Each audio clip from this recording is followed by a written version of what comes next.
Hi നമസ്കാരം, ഞാൻ സോണിയ അഭിലാഷ്. ഭക്ഷണശാലയിലേക്ക് എല്ലാവർക്കും സ്വാഗതം.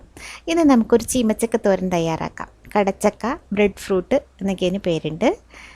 നമ്മുടെ നാട്ടിലേക്ക് ചീമച്ചക്ക എന്നാണ് പറയുന്നത്. അതിനായി ഞാനൊരു പാത്രത്തിലേക്ക് ചെറിയ കഷ്ണങ്ങളായി മുറിച്ച് വച്ചിട്ടുള്ള ചക്ക ഇട്ട് കൊടുക്കാം. ചക്ക നന്നായിട്ട് മൂത്ത ചക്കയാണ്, അതുകൊണ്ട് തന്നെ പെട്ടെന്ന് വെന്ത് കിട്ടും. വേഗം നമുക്കിതൊന്ന് വേവിച്ചെടുക്കാം. ഒരുപാടങ്ങ് വെന്ത് പോകണ്ട. അപ്പോൾ ഇത് വേവിക്കാനായി കുറച്ച് ഉപ്പിട്ട് കൊടുത്തു. ഒരൽപ്പം മഞ്ഞൾപ്പൊടിയും ചേർത്തു. ഇതിലേക്ക് കുറച്ച് വെള്ളം, ഒരു അരക്കപ്പ് വെള്ളം ഞാൻ ഒഴിക്കുന്നുണ്ട്. ചക്ക നന്നായിട്ട് മൂത്ത ചക്ക ആയതുകൊണ്ട് കുറച്ച് വെള്ളം മതി. ഇളയ ചക്കയാണ് ഈ തോരന് നല്ലത്. അതാണെങ്കിൽ നിറച്ച് വെള്ളം, മുങ്ങിക്കിടക്കാൻ പാകത്തിന് വെള്ളം ഒഴിച്ച് വേണം വേവിക്കാൻ. ഇത് പെട്ടെന്ന് വെന്ത് കിട്ടും മൂത്ത ചക്ക ആയതുകൊണ്ട്. നമുക്കിതൊന്ന് അടച്ച് വെച്ച് ഒരു 5-10 മിനിറ്റിനുള്ളിൽ ഇത് വെന്ത് കിട്ടും. അപ്പോൾ എൻ്റെ ചക്ക നന്നായിട്ട് വെന്തിട്ടുണ്ട്. കണ്ടോ, ഒന്ന് ഉടച്ച് നോക്കുമ്പോൾ ഒന്ന് വെന്ത് വന്നിട്ടുണ്ട്. വെള്ളമൊക്കെ നന്നായിട്ട് വറ്റിയിട്ടുണ്ട്. കറക്റ്റ് പാകത്തിന് വെന്ത് വന്നിട്ടുണ്ട്. ചക്ക ഒന്നും വെന്ത് ഉടഞ്ഞ് കുഴഞ്ഞു പോയിട്ടില്ല, പാകത്തിനായി വന്നിട്ടുണ്ട്. ഈ ചക്ക ഇനി നമുക്ക് ഒരു കല്ലിൽ വെച്ചിട്ട് ഇങ്ങനെ ചതച്ചെടുക്കണം. അരകല്ലുണ്ടെങ്കിൽ അതിൽ വെച്ചിട്ട് ഒന്ന് ചതച്ചെടുക്കാൻ പറ്റും. ഞാനിപ്പോൾ ഈ കല്ലിലാണ് ഒന്ന് ചതച്ചെടുക്കുന്നത്. മിക്സിയിലാണ് ചതയ്ക്കുന്നതെങ്കിൽ കുറേശ്ശെ ഇട്ട് ഒന്ന് തിരിച്ച് അങ്ങനെ ഒന്ന് വിപ്പ് ചെയ്ത് വേണം ചതച്ചെടുക്കാൻ. ഇപ്പോൾ കുറേശ്ശെ ഞാനിട്ട് കല്ലൊന്ന് ചതച്ചെടുക്കുന്നുണ്ട്. ഇതിപ്പോൾ കുറച്ച് മൂത്ത ചക്ക ആയതുകൊണ്ട് ഇങ്ങനെ ഇടിച്ച് ചതച്ചെടുക്കും. കുറച്ചൊന്ന് കൊഴിഞ്ഞു പോകും. പിഞ്ച് ചക്കയാണെങ്കിൽ, വളരെ ടെൻഡറായിട്ടുള്ള ചക്കയാണെന്നുണ്ടെങ്കിൽ നല്ല ഒരു ടെക്സ്ചർ തന്നെ നമുക്ക് കിട്ടും. ഇതിപ്പോൾ എനിക്കുള്ളത് ഒരല്പം കൊഴിഞ്ഞു പോകുന്നുണ്ട്, എങ്കിലും കുഴപ്പമില്ല, നല്ല ടേസ്റ്റാണ്. മധുരമായിട്ടില്ല, നന്നായിട്ട് വിളഞ്ഞിട്ടേ ഉള്ളൂ. കറി വെക്കാൻ പാകമായിട്ടുള്ള ചക്ക. ഈ ചക്കയെല്ലാം നമുക്ക് ഇതുപോലെ കുറേശ്ശെ ഇട്ട് നന്നായിട്ടൊന്ന് ചതച്ചെടുക്കാം. ഒരു ബൗളിലേക്ക് ഇങ്ങനെ കുറേശ്ശെ മാറ്റി വെച്ചിട്ട് നമുക്ക് ഇട്ട് ഒന്ന് ചതച്ചെടുക്കാം. എല്ലാം കൂടി ഒരുമിച്ച് ചതയ്ക്കാൻ നോക്കിയാൽ ഭയങ്കരമായിട്ടും കൊഴിഞ്ഞു പോകും. അതുകൊണ്ട് കുറേശ്ശെ ഇട്ടിട്ട് വേണം ഇങ്ങനെ സ്മാഷ് ചെയ്തെടുക്കാൻ. അപ്പോൾ എല്ലാ ചക്കയും ഞാനിതുപോലെ ഒന്ന് ചതച്ചെടുത്തിട്ടുണ്ട്. ഇനി നമുക്കിതിന് ആവശ്യമായിട്ടുള്ള തേങ്ങയും ബാക്കിയുള്ള സ്പൈസസും കൂടിയൊക്കെ ഒന്ന്, ഇൻഗ്രീഡിയൻസും കൂടിയൊക്കെ ഒന്ന് ചതച്ചെടുക്കാം. അപ്പോൾ കുറച്ച് തേങ്ങ എടുത്തിട്ടുണ്ട്. ഞാനിപ്പോൾ ഒരു 2 പിടി തേങ്ങ, 2 അല്ലി വെളുത്തുള്ളി, 1/2 ടീസ്പൂൺ ചെറിയ ജീരകം, കറിവേപ്പില, ചെറിയ ഉള്ളി, ഇതെല്ലാം കൂടി ചതച്ചെടുത്തിട്ട് വരാം. ഇനി നമുക്കൊരു പാൻ അടുപ്പിലേക്ക് വെച്ചു. അതിലേക്ക് ആവശ്യത്തിന് വെളിച്ചെണ്ണ ഒഴിച്ചു. അല്പം കടുക് ഇട്ട് കൊടുത്തു.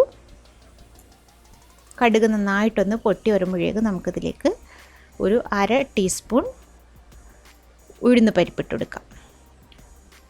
ഉഴുന്ന് പരിപ്പ് ഒരു ലൈറ്റ് ബ്രൗൺ നിറമായിട്ട് വരുമ്പോഴേക്ക് നമുക്കിതിലേക്ക് ഒരു 4 വറ്റൽമുളകൊക്കെ എരിവിന് ആവശ്യമായിട്ട് ഓരോരുത്തരുടെ ആവശ്യമനുസരിച്ച് ഇട്ട് കൊടുക്കാം. മുറിച്ചിട്ട് കൊടുത്തു. ഒരു തണ്ട് കറിവേപ്പിലയും കൂടി ഇട്ട് കൊടുത്തു. ഇതെല്ലാം കൂടി ഒന്ന് ചെറിയൊരു ബ്രൗൺ നിറമായിട്ട് വന്നപ്പോഴേക്ക് ഒരു സവോള പൊടിയായി അരിഞ്ഞു വെച്ചിട്ടുള്ളത്, ആവശ്യത്തിന് പച്ചമുളക്, 4 പച്ചമുളക് ഞാനിട്ട് കൊടുത്തു.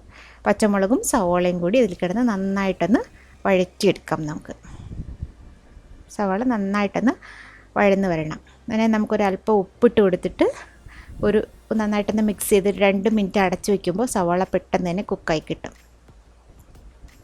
ഉപ്പിടുമ്പോൾ ശ്രദ്ധിക്കണം, നമ്മൾ ചക്ക ഉപ്പിട്ടാണ് വേവിച്ച് വെച്ചിട്ടുള്ളത്. അപ്പോൾ നന്നായിട്ടൊന്ന് മിക്സ് ആക്കിയതിന് ശേഷം നമുക്കിതൊന്ന് അടച്ച് വയ്ക്കാം. അടച്ച് വയ്ക്കുമ്പോൾ പെട്ടെന്ന് തന്നെ സവാള ഒന്ന് കുക്കായി കിട്ടും.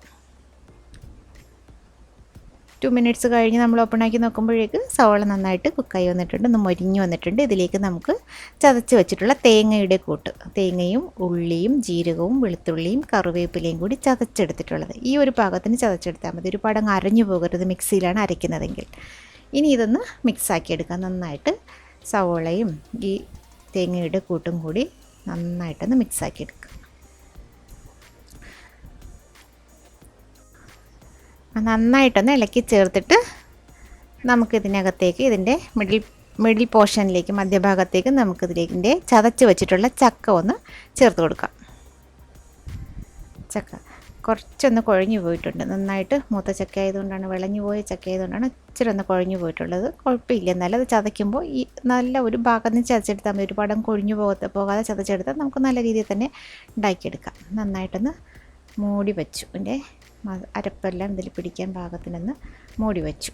ഇനി ഇത് നമുക്കൊരു 2 മിനിറ്റ് ഒന്ന് അടച്ച് വയ്ക്കാം. ലോ ഫ്ലെയിമിൽ, ഫ്ലെയിം കുറച്ച് വെച്ച് ചെറിയ തീയിൽ വേണം ഇനി കുക്ക് ചെയ്തെടുക്കാൻ. ഒന്ന് അടച്ചു വെച്ച് 2 മിനിറ്റ് കഴിഞ്ഞപ്പോൾ തുറന്ന് നോക്കിയിട്ട് നമുക്കിതൊന്ന് ഇളക്കി ചേർക്കാം. നന്നായിട്ടൊന്ന് ഉടച്ച് ചേർക്കണം. ഇതിൻ്റെ ഒപ്പം മിക്സാക്കി എടുക്കണം. എന്നാലും നമുക്കിത് തോരനായിട്ട് എടുക്കാൻ പറ്റത്തുള്ളൂ. നന്നായിട്ടൊന്ന് ഇതുപോലെ നന്നായിട്ടൊന്ന് ഇളക്കി ചേർക്കാം. അപ്പോൾ തീരെയും ടെൻഡറായിട്ടുള്ള ചക്കയാണെങ്കിൽ, പിഞ്ച് ചക്കയാണെന്നുണ്ടെങ്കിൽ നമുക്ക് പെട്ടെന്ന് തന്നെ ഇത് മിക്സാക്കി എടുക്കാൻ പറ്റും. ഇതുപോലെ ആകില്ല, നല്ലൊരു പാകത്തിനായിരിക്കും ഇരിക്കുന്നത്. പിന്നെ ഇത് നമ്മുടെ സാധാരണ ചക്കയില്ലേ, ആ ചക്കയുടെയും വളരെ പിഞ്ച്, വളരെ ടെൻഡറായിട്ടുള്ള ചക്ക ഇതുപോലെ ചെയ്യാൻ പറ്റും. അതിൻ്റെ സ്കിന്നൊക്കെ റിമൂവ് ചെയ്തിട്ട് ഇതുപോലെ കഷ്ണങ്ങളാക്കി മുറിച്ച് ഇതേ മെത്തേഡ് തന്നെ കുറച്ചധികം വെള്ളം വെച്ചിട്ട് കുക്ക് ചെയ്തെടുക്കണമെന്നുള്ളതേ ഉള്ളൂ. ഇതുപോലെ ചെയ്താൽ നല്ല ടേസ്റ്റ് ആ ചക്കയ്ക്ക്. അത് ഈ ബ്രെഡ് ഫ്രൂട്ട് ചീമച്ചക്ക എന്ന് പറയുന്നത് നല്ല ഫൈബർ റിച്ച് ആയിട്ടുള്ള ഒരു സാധനമാണ്. കഴിച്ചാൽ നല്ലതാണ്, കുട്ടികൾക്കൊക്കെ കൊടുത്താലും ഒക്കെ നല്ലതാണ്. ഈ ഒരു മെത്തേഡിലൊക്കെ കുക്ക് ചെയ്ത് കഴിഞ്ഞാൽ എല്ലാവർക്കും ഇഷ്ടപ്പെടുകയും ചെയ്യും. ആ ചക്ക നല്ല പാകമായിട്ടുണ്ട്. നമ്മുടെ ചക്കത്തോരൻ റെഡി ആയിട്ടുണ്ട്. ഇളക്കി ചേർക്കാം. എല്ലാവരും ട്രൈ ചെയ്ത് നോക്കണം.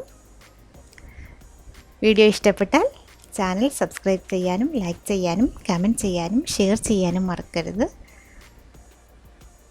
നമ്മുടെ ചക്ക നല്ലൊരു പാകമായിട്ട് വന്നിട്ടുണ്ട്. ഇതാണ് ഇതിൻ്റെ പാകം. ഇത് നമുക്കൊരു സെർവിങ് ഡിഷിലേക്ക് മാറ്റാം.